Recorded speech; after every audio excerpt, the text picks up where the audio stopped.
It's the money man. I'm back like I ain't never left. Right now I'm in Las Vegas with my man. I'm at his place, Vegas Auto Gallery, as you guys can see.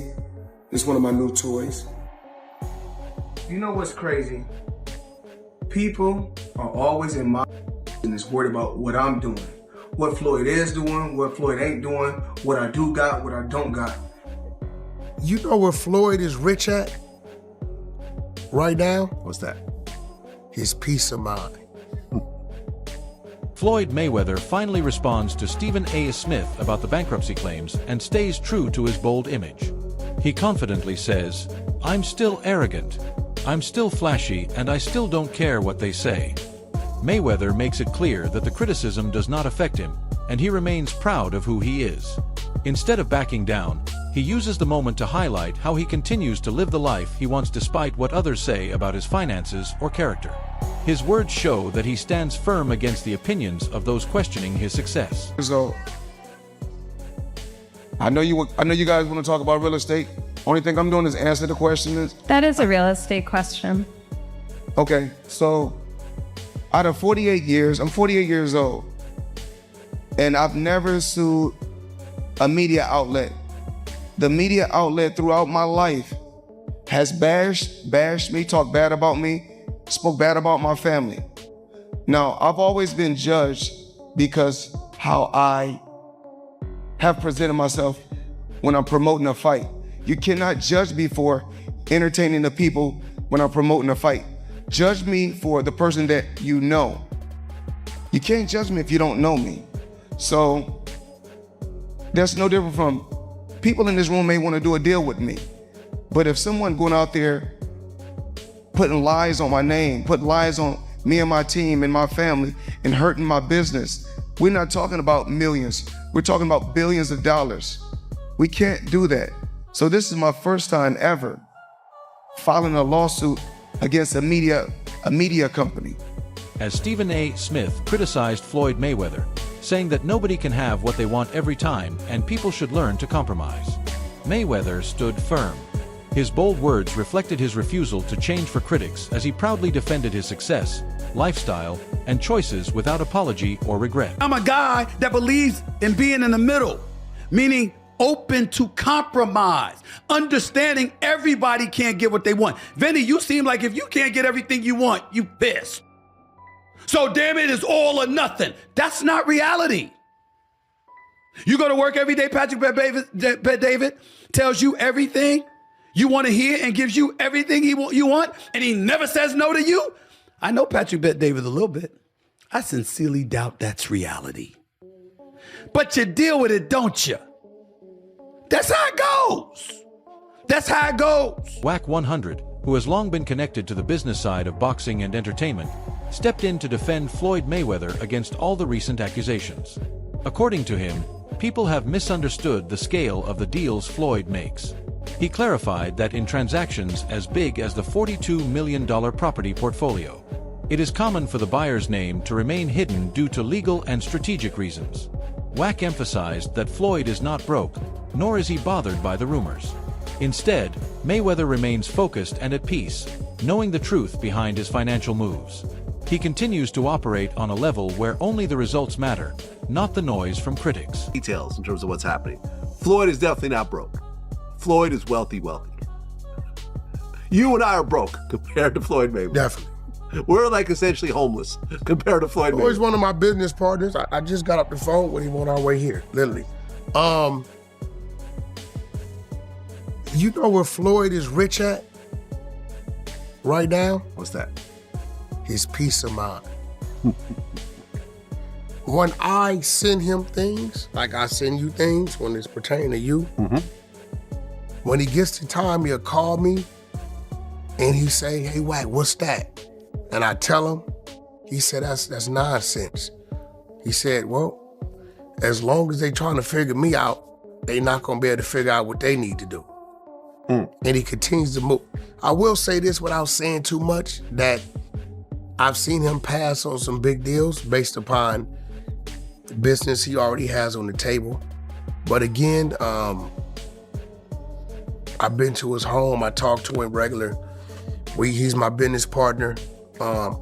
I think he's riches in his peace of mind because nothing that's going on out there is phasing him or get to him. He doesn't even control his social media. He doesn't see it. I'm telling you, he doesn't see it. Yeah, it doesn't seem like he's posting himself. He has someone that he doesn't see it. He doesn't pay it any attention. When I need something done, I have to send it through different channels for it to get done. Floyd Mayweather has masterfully shaped his public image into that of the villain, a character that generates both attention and money. As he once said, some people pay to see him win and others pay to see him lose. But either way, the money flows into his pocket. This duality has worked in his favor for years, making him one of the most marketable athletes ever. People are so invested in his character, whether they love him or hate him, that they are willing to spend their money just to watch him in the ring. His network of earnings keeps growing, fueled by this carefully crafted persona. Some pay to see me win, some pay to see me lose, but they all pay. At the end of the day, guys, Floyd Mayweather revolutionized the way you watch boxing. He turns himself into a villain character just so he can build up his network. At the end of the day, no matter what happens, some people are going to want to see you win, some people are going to want to see you lose, but at the end of the day, they all pay. So if you got a product or a service out there, people talking down, talking bad about it, at the end of the day, use that negative energy and turn it into a positive for your pocket. So some pay to see me win, some pay to see me lose, but they all pay at the end of the day. That keeps fans hooked. Floyd Mayweather's love for luxury continues to be on display as he added a $1, 3 million Maybach G650 Land G-Wagon to his collection. This vehicle, known for its exclusivity and opulence, fits perfectly with Floyd's brand. His purchase was seen by many as another example of him showcasing his wealth and success. To his critics, it appeared as unnecessary flaunting, but to Mayweather, it was simply another symbol of the rewards he had earned through years of hard work. These kinds of purchases reinforce the image he has built of someone who is unapologetically materialistic, yet successful beyond what most can imagine. It's the money man. I'm back like I ain't never left. Right now I'm in Las Vegas with my man Nick. I'm at his place, Vegas Auto Gallery, as you guys can see. This is one of my new toys. I like to call this Miami Dolphin or Tiffany Blue, whatever you want to call it. Let's go down here and check out another new toy I just purchased. And whenever you're in the Vegas area, come check them out.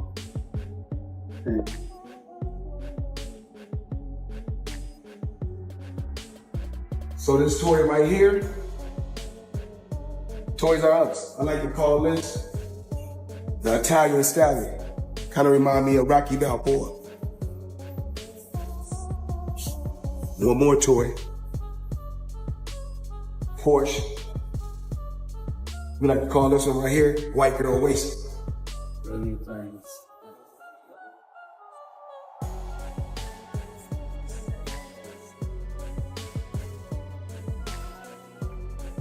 Let's go outside. They said save the best for last. So I'm gonna let Nick give you the whole breakdown on the toy outside. At first, many people ignored the rumors surrounding Floyd's financial status. However, when 50 Cent entered the conversation, the situation gained widespread attention. 50 Cent openly accused Floyd of questioning the legitimacy of his $42 million deal and casting doubt on his financial claims.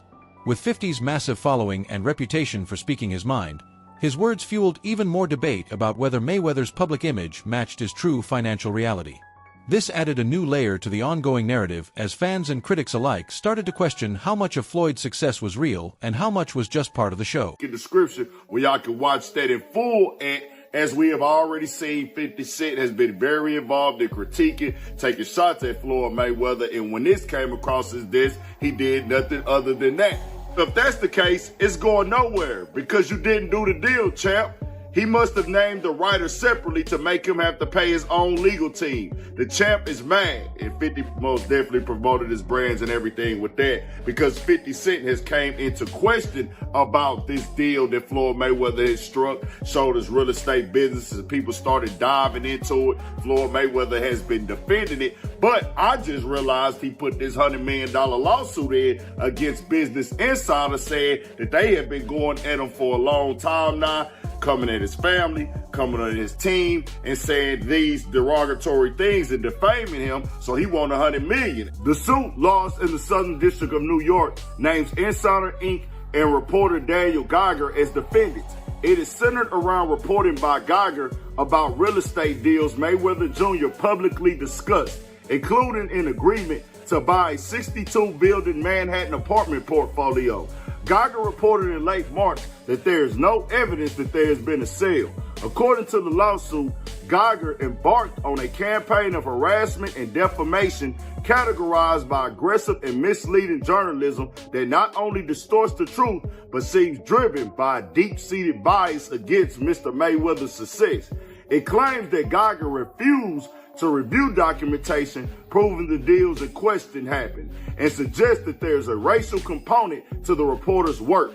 It also alleges that Geiger actively sought to undermine Mayweather's business and humiliate him publicly. Floyd Mayweather has never hidden the fact that material wealth means a great deal to him.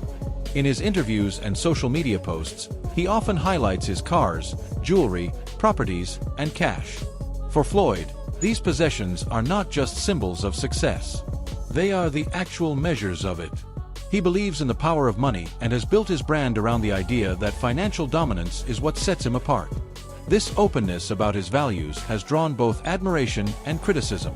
But Mayweather remains firm in his belief that money and material things are what matter most to him. If you had to choose between winning world titles but being broke, or not winning titles but making billions, which would you choose and why? When I was younger, I would say winning world titles. Because remember, we fight so many fights as an amateur for free. Only thing you get is trophies, and you cherish those trophies. Pretty boy Floyd would say winning titles. Money Mayweather would choose the money. What feels better and why? Together they feel the best, the greatest feeling in the world. Larry Merchant, a respected voice in boxing, summed up his view of Floyd Mayweather by calling him a great businessman but not the best boxer.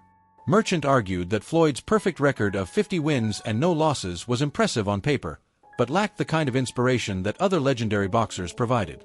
According to him, Floyd chose fights that made the most financial sense rather than those that would challenge him or elevate his standing as a fighter. This opinion resonated with some fans who felt that Mayweather's focus was more on securing paydays than delivering memorable battles in the ring. But Mayweather's a phenomenal boxer, phenomenal fighter, and very smart businessman. Yep. Do you think he should come back to fight Pacquiao one more time, or just call it a day? You know what? I'm not even going there. Because if I say no, that might inspire him to come back. And if I say yes, I'd be lying. Why would you want to see that first fight again? Well, their names in itself. Well, okay. I don't question that people would pay to see the fight again. I forgot to ask. I want to ask this. 7 years ago, Emmanuel Stewart passed away. You and him broadcasted endless hours together. What's your favorite memory of Emmanuel? Well, I think that Emmanuel was generous. I think he knew boxing as only a professional boxing person could know it from the inside, and he could express it. There were times when I'd be sitting alongside of him and I would ask him a question because I thought his views in response would carry more weight than mine on that particular issue. And I liked him personally, and he was a good guy and a real boxing guy. When he had the best fighters in the world, he still would travel all over with amateurs for tournaments.